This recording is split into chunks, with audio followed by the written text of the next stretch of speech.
So what is the recent context here? Well, you already know that in India as well as in the global media, there is rising news about the India Canada tussle or the ties breakdown because of the recent context which was building up. So we have to go into some previous times, that is from where this issue arose. So basically, when India organized its G20 presidency, they invited various member countries, including the Canadian Prime Minister Justin Trudeau.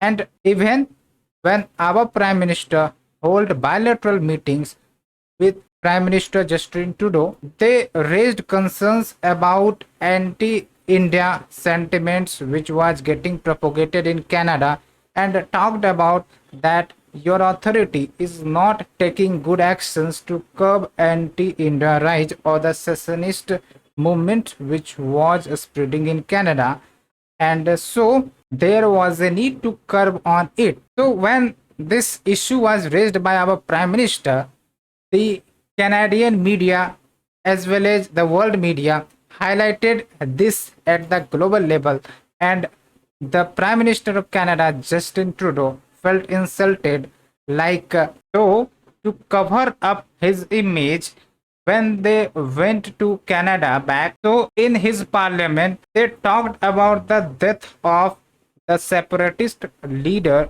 of the Khalistani, that is Hardeep Singh Nizar, and they brought big allegations for India, like India has a linkages for the death of Canadian citizen Hardeep Singh Nizar. That situation and that statement created disturbances in India Canada relations afterwards.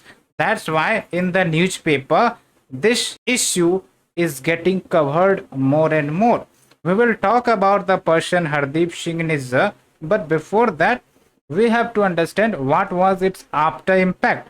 After impact was that, like the Indian diplomats in Canada was suspended, and in reaction, India do also have the same response, like they summoned the Canadian diplomats and also suspended them. So this was like the action reaction situation. So ultimately, what is the issue behind this?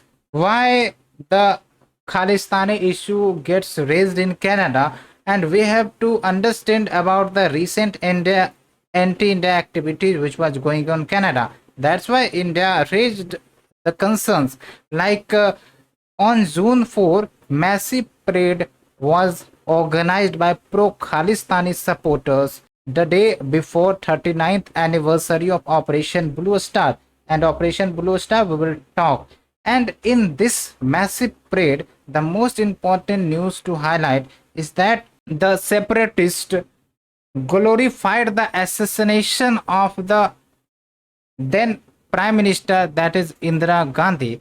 That was a very bad moment for India.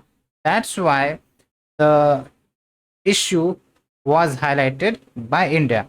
And also, you had already heard about Indian embassy and diplomats were attacked in Canada by pro-Khalistani separatists. Now you have to understand all these incidents were going in Canada, but Canadian authority were not able to deal with that. That means what?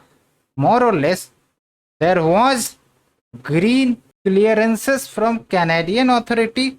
What does it signify? It signifies like this, because in another territory, if something disturbing is going to occur, then the authority must stop it. If not stopping, what does it means? That there may be the interference also of the authority as well. That is the point. Okay, that's why India raised the concern. You can see the image or the pictures, how badly it represented. And this is the image, and this is the attack on the diplomats in Canada. So all these creates disturbances in the relations. So basic point was that. Hope you understood.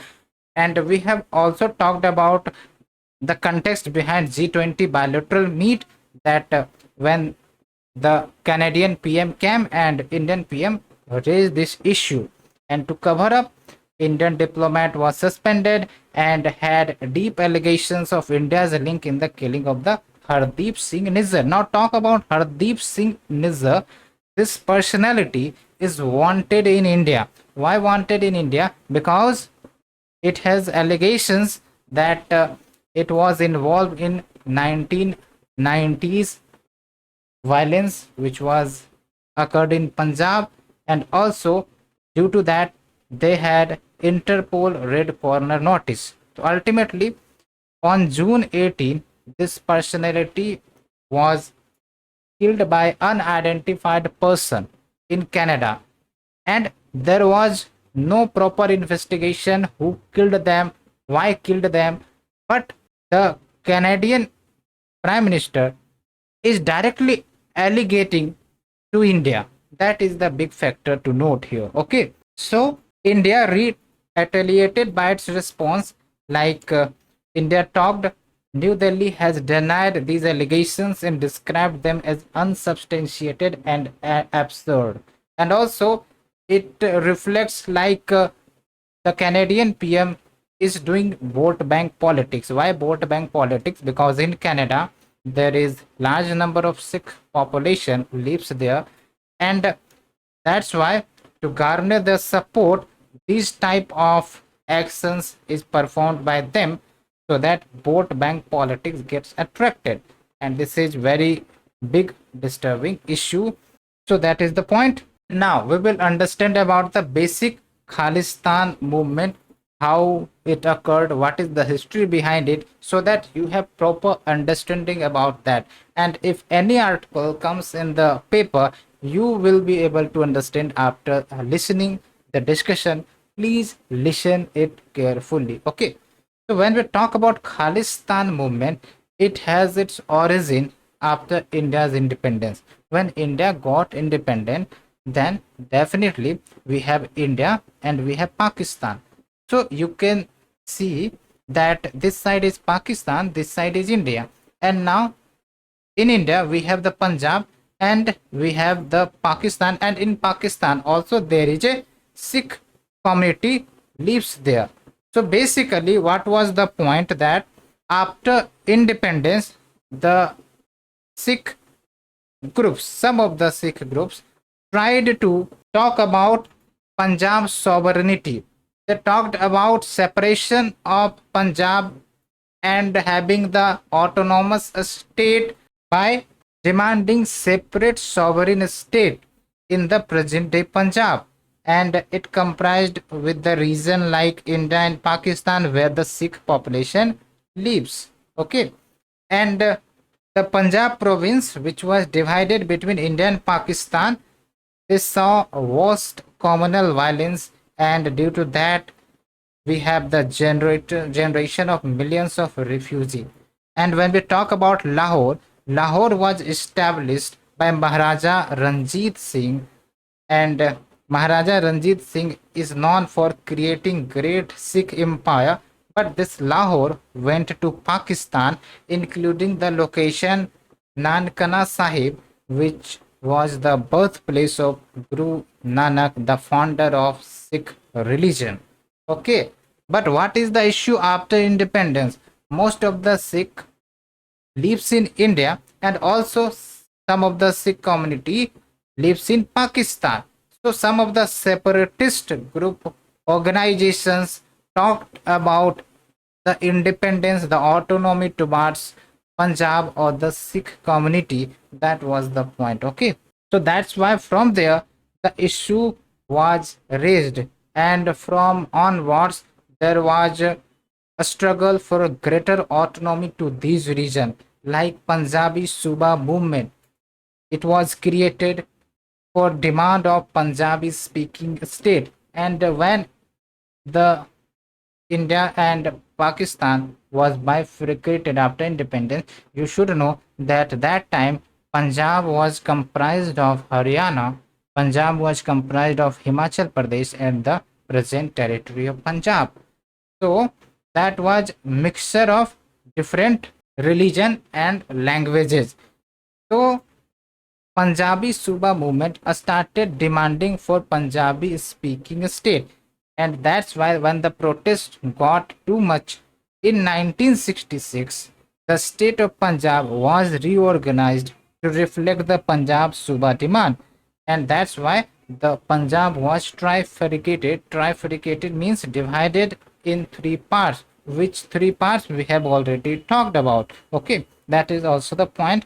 And after that, despite all of these actions, the protest and the demand by the separatist group didn't stop, and there was Anandpur Sahib resolution, and this resolution was created in 1973 by the leaders of Akali Dal, and they have raised some of the demands via this resolution, and one of the demands was autonomy for the state of Punjab, including separate state along with right to frame its own internal constitution. That was very important thing to note, because this indicates what? This indicates more and more autonomy. In fact, the right to have bigger autonomy, that is the point. Okay, and when the time passed, the period of 1971 onwards was very much disturbing, and from that times the demand for Khalistan was raised, not only at India level but at global level, as highlighted by some of the Western media like New York Times. And New York Times talked about the issue of this Khalistan, and the global media fueled it, because as you all know, Western media always try to criticize India. That is also one of the point to note. So in the 1970s period, there was rise of Jarnail Singh Bhindranwale, and this personality, this person who was also a separatist leader for the pro-Khalistani movement, they talked about separation of Punjab and creation of Khalistan as a separate country. So, for this, to fulfill their aspirations, they try to accumulate the youth, the youth's sentiments, and they also try to raise violence. Along with, they become the voice of Sikh, and by 1982 he took up residence inside the Golden Temple and directing demonstration and clashes with the police. And this incident, you know about it already. And after this incident, when the government of India see these incidents as a secession movement, then the government came into the action and launched Operation Blue Star. And what was Operation Blue Star?